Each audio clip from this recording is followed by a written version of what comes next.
Sunitha, carriage ready అయిందా? 2 నిమిషాలండి, తెచ్చేస్తాను. నాన్నని మళ్ళీ ఇలా చూస్తాననుకోలేదు. ఆ రోజు రాత్రి నాన్నకి హార్ట్ అటాక్ వచ్చినప్పుడు ఆ టైంలో ఏ హాస్పిటల్కి వెళ్ళాలో ఎంతమందికి కాల్ చేసినా అందరూ చెప్పింది ఎన్ఎల్ హాస్పిటల్. తీసుకువెళ్ళిన వెంటనే సమయం వృధా అవ్వకుండా డాక్టర్ నాగేంద్ర ప్రసాద్ గారు నాన్నకి ట్రీట్మెంట్ మొదలుపెట్టారు. ఆయనకు గుండె సంబంధిత వ్యాధులపై ఉన్న అపార అనుభవం, నైపుణ్యంతో పాటు పేషెంట్పై ఆయనకు ఉన్న శ్రద్ధతో మా నాన్నకు సులువుగా ట్రీట్మెంట్ చేశారు. కానీ నా మనసులో ఒకటే భయం, ఇంత పెద్ద హాస్పిటల్, కార్పొరేట్ స్థాయి వైద్యం, ఎంత ఖర్చు అవుతుందో తెలియదు.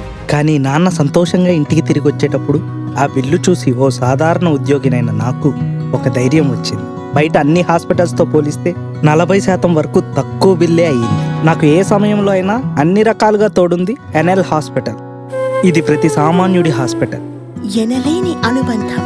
ఎన్ఎల్ హాస్పిటల్స్, వాటర్ ట్యాంక్ ఎదురుగా మాగుంట లేఅవుట్, అన్నమయ్య సర్కిల్ దగ్గర, నెల్లూరు.